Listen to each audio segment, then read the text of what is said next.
Beleza, gente, vamos falar agora do panorama, esse elemento da mixagem, né?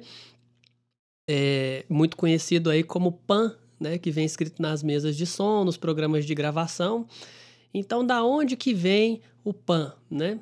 O pan remonta à invenção do estéreo, que como foi possível a partir da invenção do estéreo você mixar com duas caixas de som, né? Para a gente colocar no áudio aqui nos nossos propósitos, a gente vai considerar o estéreo com duas caixas de som. É claro que quando a gente fala de filmes, né? Você tem sistema aí 2.1, 5.1, 7.1, né? O ponto 1 é o subwoofer. Então, a partir do momento que você tem essa oportunidade de mixar com, com esse plano de imagem, com essa espacialidade, né, você pode pegar qualquer elemento da sua mix e mover ele dentro dessa espacialidade, né? E qual que é a real importância disso, né, de ouvir a música estéreo? É, muito se diz para dar a sensação de movimento na mix, né? A mix fica realmente mais interessante quando você tem eventos acontecendo aqui e acolá e a gente consegue brincar, né, com essa percepção humana, né? A gente parar para pensar, a gente já nasceu estéreo, né? A gente tem dois ouvidos. Então, bom, graças ao fato da gente ter dois ouvidos, a gente consegue identificar de qual direção vem um determinado som, né? Eu até posso fazer uma brincadeira aqui com vocês, né? De repente, a minha voz pode sair de um lado e do outro, e como que a gente vai realmente perceber de qual direção esse som está vindo? A partir do momento que você tem o som chegando aqui com uma determinada intensidade, uma determinada velocidade, e esse som vai ter que percorrer um espaço um pouco maior para chegar do outro lado, né? E ainda para complicar a nossa história, o ouvido humano responde diferente para volumes de diferentes, para pressão sonora diferente, então a gente tem respostas de percepção diferenciada.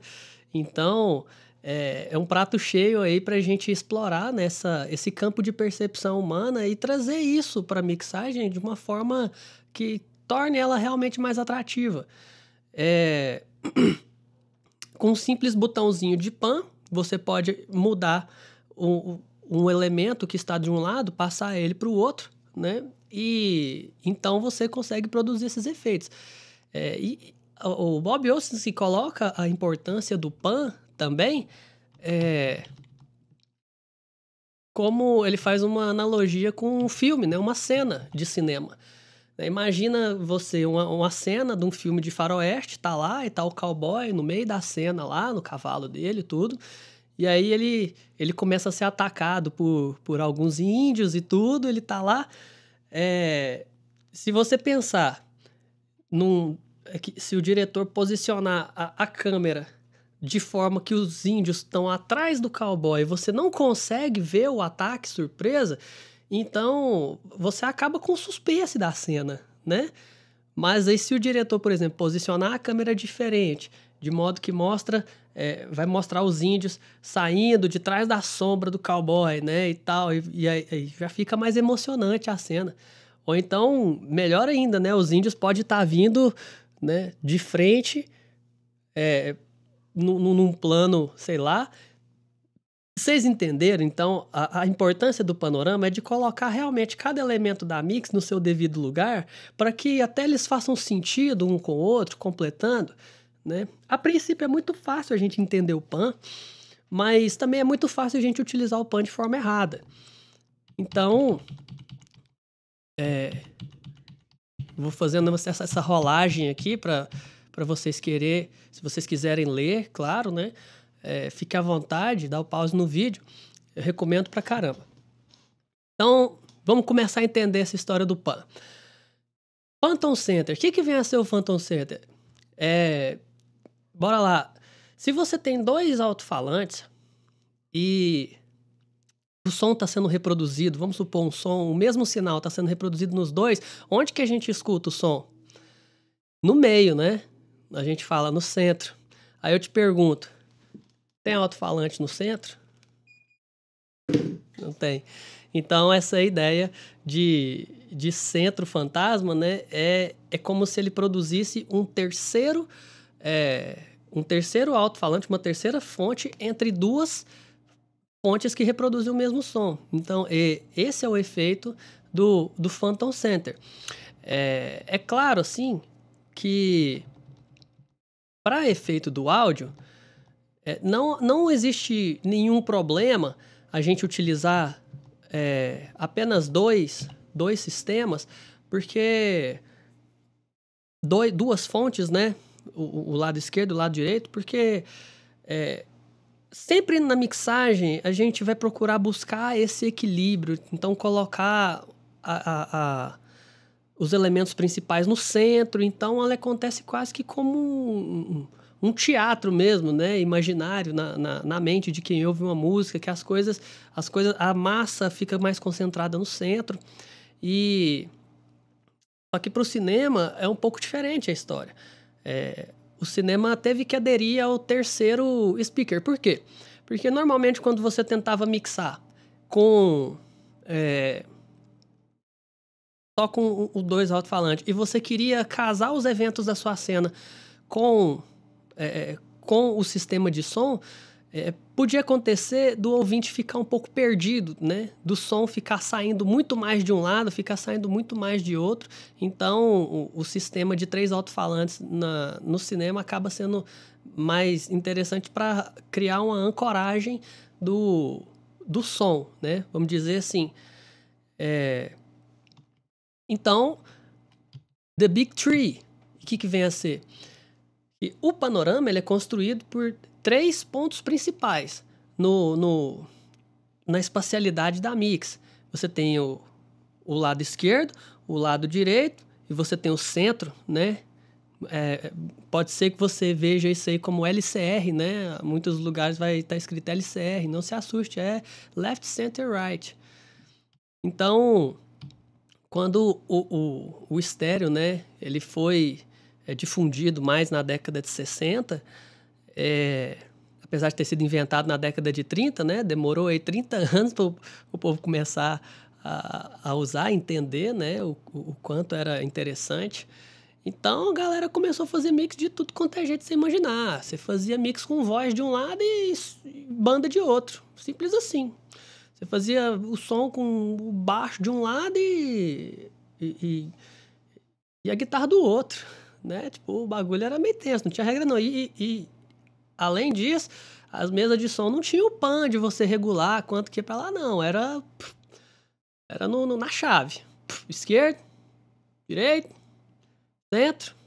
Até o Liciel fez uma mesa de som lá e colocou o pan desse jeito, chaveado.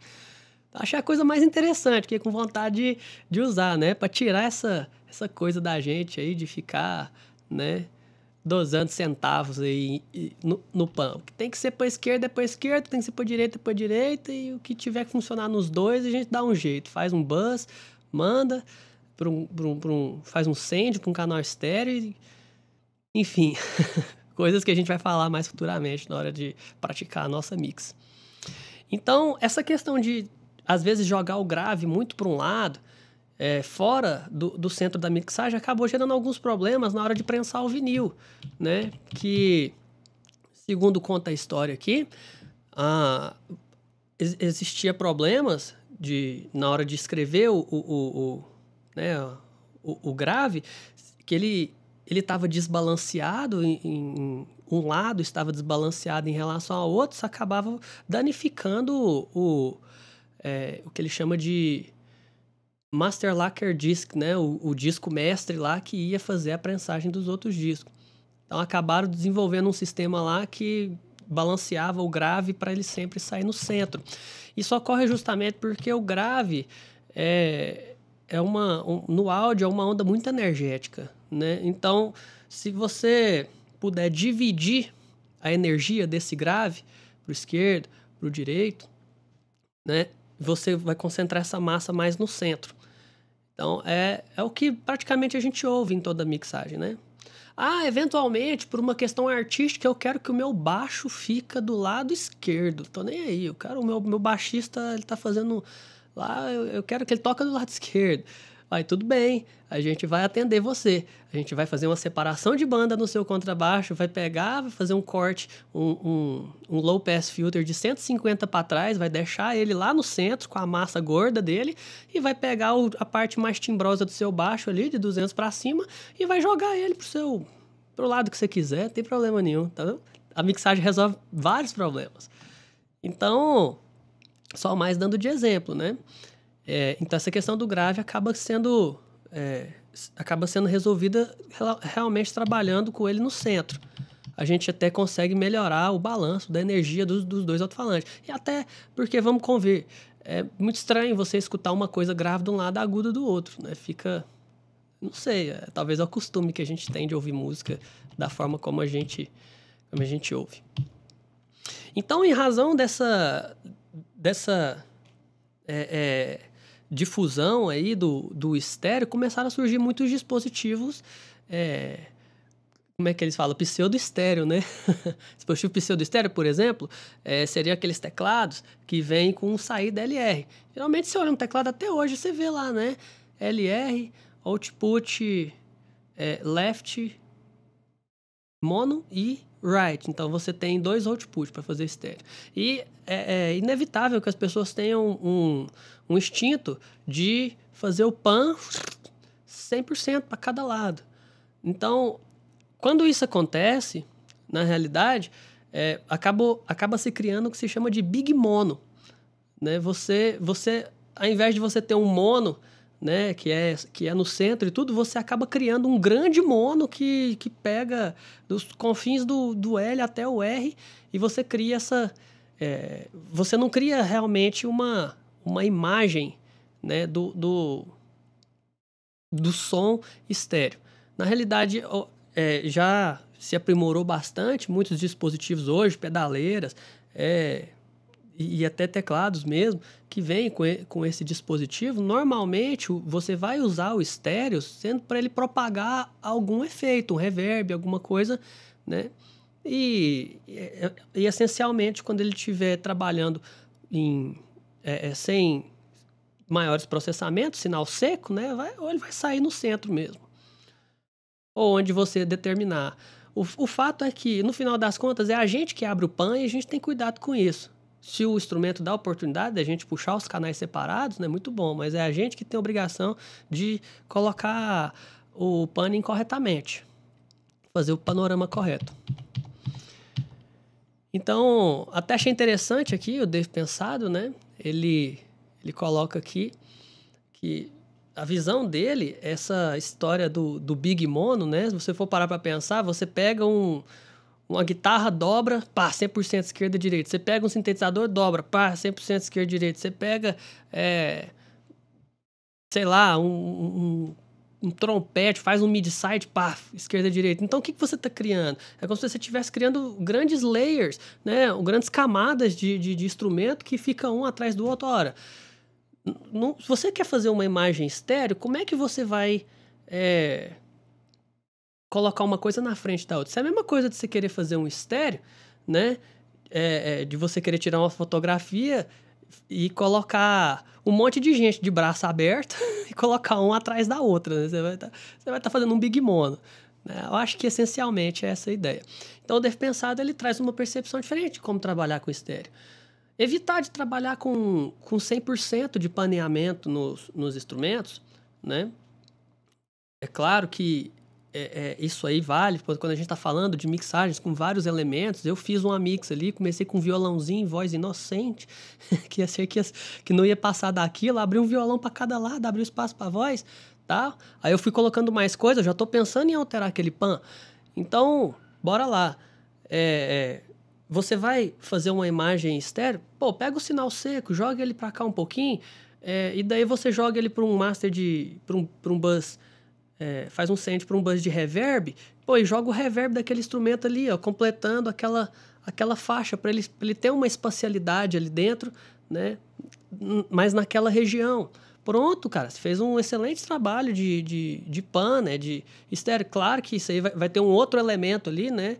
De repente você tem uma guitarra, de repente daqui você tem um piano e tal. A massa vai estar ali no meio, voz, que vai ser o principal, o baixo, o bumbo, né, da batera, a caixa talvez ali por perto também. Normalmente os overheads vão ficar mais abertos também. Então a gente vai saber quando o cara fazer uma virada, né?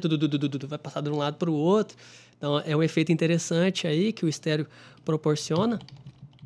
Então acho que sob essa perspectiva é importante a gente repensar a forma de fazer pan, né? Muitas vezes. E quando ele fala em panning outside the speakers, o que vem a ser? Você fazer o pan além dos alto-falantes, além da monitoração, a gente já acabou de fazer isso aqui, a gente fez isso nessa oficina quando eu fiz a demonstração do MIDI-site para vocês. Lembram que eu coloco um microfone de MIDI, coloco ele cardioide no centro, e aí eu pego e coloco um microfone de side, eu pego um microfone em figura 8, né, e coloco ele de side aqui, então ele vai ter captações tanto desse lado como desse lado de cá, né, e quando eu coloco e inverto a fase de um deles, né, claro, no side, duplico o canal, inverto a fase. Então, quando a gente escuta só o side, o que acontece? A gente escuta aquela coisa bem estranha, né, vindo no ouvido da gente, e realmente soa como se o som estivesse fora dos alto-falantes. Então,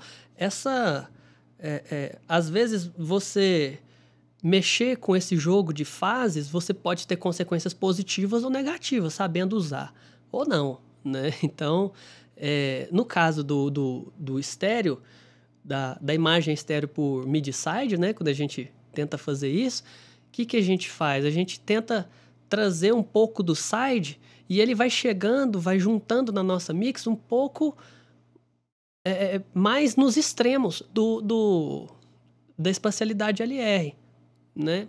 Até por isso que é interessante você não deixar os instrumentos totalmente paneados, né?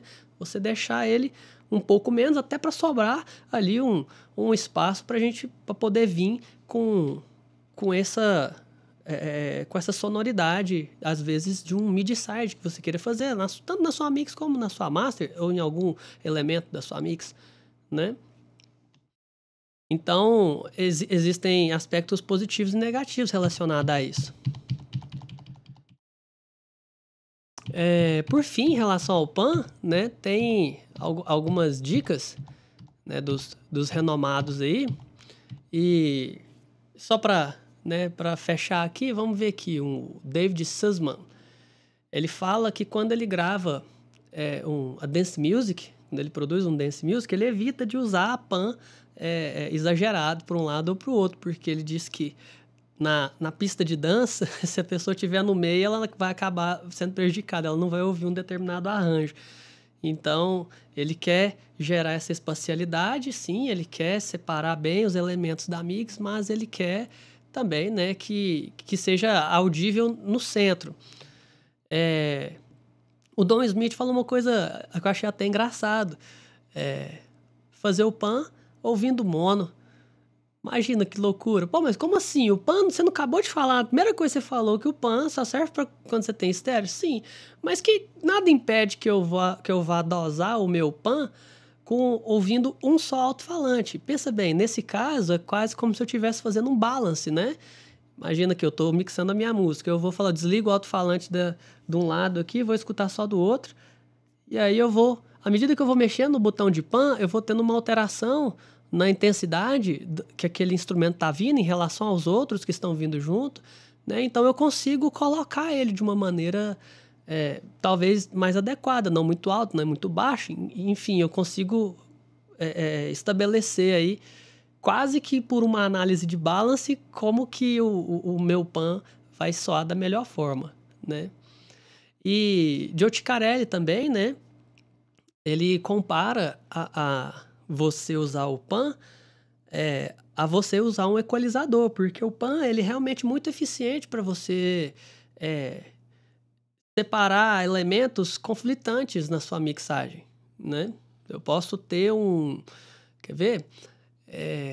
Adoro umas guitarras do Scorpions que fazem uns solos e tal e se completam. É claro que elas estão fazendo notas diferentes e tudo, mas pensa bem, se elas ficassem sempre uma em cima da outra, né? Obviamente existe ali um PAN para a gente ter uma percepção melhor de cada um e até melhorar a definição, né? E são umas guitarras massa que, tipo assim, se você tiver que escolher qual que você tira, não tem como, né? Tem que ficar as duas na mix. Então, o PAN é excelente para você dar esse tratamento aí. Tá bom, gente? Em relação ao PAN, acho que é isso mesmo. E vamos pro próximo.